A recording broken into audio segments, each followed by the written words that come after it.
Hello everyone, I'm Stephen Gray and I'm the head of the Digital Scholarship team, which is part of the University at Bristol Library, and thank you for inviting me to speak today. Our virtual museum sits under the Digital Scholarship unit. The unit brings together two different library teams, which are the Collections, Culture and Collections and Research and Scholarly Communications team. At Bristol, digital scholarship involves using digital tools alongside historical collections to support research and teaching. So this could be creating new online archives of digitized objects or helping researchers to analyze collections of texts using software tools. The digital scholarship team work closely with archivists and curators from across the entire university to get the most out of our unique collections. So I'd like to speak today about our virtual museum. I have the t-shirt. I'll outline where we are with the museum at the moment and look at some detail at one of our virtual exhibitions. We have quite a few now. And I'd look at some of the challenges we've faced along the way, and I'll go on to speak about the future of our virtual museum. But before I talk about the virtual museum, I'd like to present some of the comments from our users. Feedback is overwhelmingly positive, and the reactions of some people are very moving indeed, particularly from people who don't visit real-world museums for some reason. I'd like to draw attention to one of the comments in particular, which says it was really cool to pick all the objects up. And this is something we often hear and is incredible considering there are no objects involved. It's a purely virtual collection.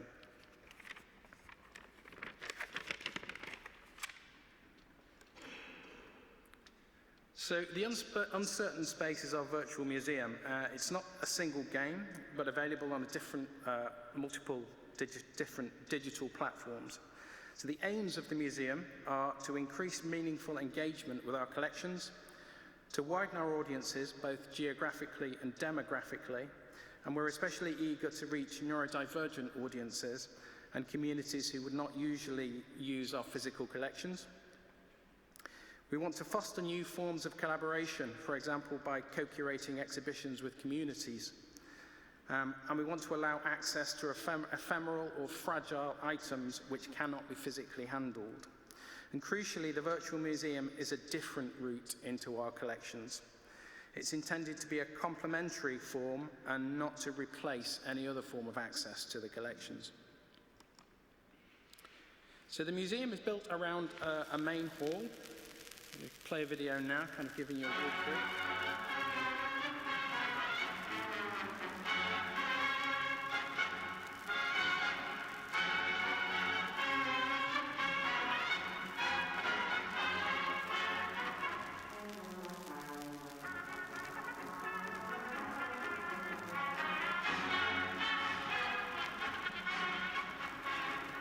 Each new exhibition has a dedicated wing off this central hall area.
So you'll see from the video there that it's a fairly traditional museum layout. So in the early stages of development, we tested lots of different kinds of environment with different user groups. And we found that a traditional museum-type environment works best for focusing attention on content and collections rather than on the museum space itself. The work to build the museum was funded under Arts and Humanities Research Council grant, and one of the aspects the Funding Council particularly liked was the idea of efficiency. That like many research universities, our researchers often create virtual exhibitions which can take lots of different forms. So the uncertain space offers one place to keep those. So, for example, digital preservation becomes simpler because everyone's working to the same standards. So I'll go through what we do when we plan a virtual exhibition. All development work is done in-house by the Library Digital Scholarship team. And we work with university archivists, academics, and community groups to plan new exhibitions. At an early stage, we establish whether an exhibition is primarily intended to support research, teaching, or outreach. It's very important and has a massive impact on how we design a virtual exhibition. Before entering the design phase, there's a stage of ensuring we have copyright and other permissions required to include particular items. And at this stage, we'll determine if the exhibition has any risks. So these might be copyright risks related to orphan works, but there may also be bigger reputational risks. And any potential risks like these are referred to the museum's Board of Governors. So we have a Board of Governors just for the virtual museum. Actually building an exhibition. So an exhibition will typically include 3D scans, 2D items, and audio-visual material. In terms of technical tools, we use 3 different games engines so far to build the museum, which are Godot, Unreal Engine, and currently we're using Unity. We also use Autodesk Maya and 3ds for the 3D modeling work. And we favor 3D scanning over modeling wherever possible because it helps with authenticity and accuracy. And we have 3 Artex scanners, handheld scanners, and a Trimble X9 laser scanner for bigger interiors. And we also work with photogrammetry software.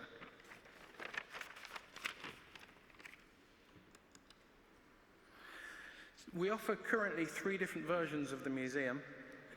There's a first-person downloadable PC game, an Android-based VR headset application, and a play-in browser version of each of the exhibitions. We don't offer a play-in the browser option for the entire museum because the bandwidth just precludes it. We also try to make the most of our publications by using multiple platforms, and currently these are itch.io, steam.com, and the university's own research data repository. We have VR headsets available on campus and in our archival reading rooms, and we loan out VR headsets to university staff and students as well.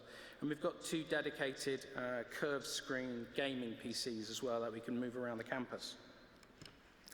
An exhibition is often accompanied by additional supplementary resources. For example, lists of the items included, richer metadata then can be comfortably included within the game, and collections of 3D scanned objects, and we make the models available separately. We see about 1,000 new users per month, mostly via itch.io and the Steam platforms. Our total users to date is approximately 30,000 for the museum, which doesn't seem a lot, but at the same time period, we saw only 3,000 visitors to our physical research collections. We've secured 6 funding grants around the museum with a total income of around £136,000. Most of our costs have been around equipment and people costs. So I'll now talk in a little bit more detail about one of the exhibitions, the latest one, which is going to come online early next year. I think there's a video first.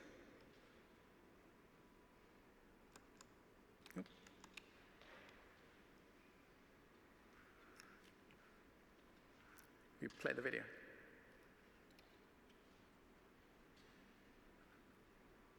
The Wild Film Archive is a remarkable mixed media collection documenting the history of wildlife filmmaking. Amongst its highlights are over 60 unique oral history video interviews with presenters, producers, cameramen, sound recordists, and composers. Television has been the visual medium which has really dealt with natural history in an unparalleled way, and The coverage of natural history by television is one of its television's feathers in its cap, in my view. Amongst the pioneering productions discussed is BBC's Life on Earth, which was broadcast in 1979. So the problem was, what is this going to cost? You know, it's obviously going to cost a lot of money. What would be a realistic budget? And because nobody had ever done a series on natural history, although the Bronowski and Civilization series had been done, you could plan those. You know, if you're going to film it in a museum, you know where it is, it's not going to move, you know how many days you're going to spend there, and so on. With the natural history, it's different. During its 3-year production, Attenborough and the crew collectively travelled 1.5 million miles, visiting 39 countries and filming 650 species. They nearly lost the famous footage of mounting gorillas to the Rwandan army. We can't let them confiscate this film. We've been 10 days up the mountain getting all this, struggling around high altitude with heavy equipment in stinging nettles, and I thought, this is not on. So we, Dickie, while John and David distracted the security people, Dickie and me were changing the labels on the film. We were putting exposed labels on unexposed rolls, and then eventually we gave them the unexposed film, having hidden the exposed film. So that's an overview of the content of the latest exhibition. The Wild Film Located virtual exhibition is going to include 104 oral history recordings taken from that wildlife archive. The aim was to give the recordings a virtual context, so a place where they could be encountered alongside other related items and recordings. It's the idea, the overarching aim is to introduce some kind of serendipity back into finding and searching and locating different items within collections. And to achieve the exhibition, we recreated part of the BBC. It was a prefabricated cabin which was used to edit wild films for 40 years, and then it was destroyed in 2004. So far so good, but now I'd like to talk about some of the biggest challenges involved when building the virtual museum, specifically sustainability, digital preservation, reliability and accuracy, and interoperability. So sustainability first. We don't want the virtual museum to be abandoned and forgotten.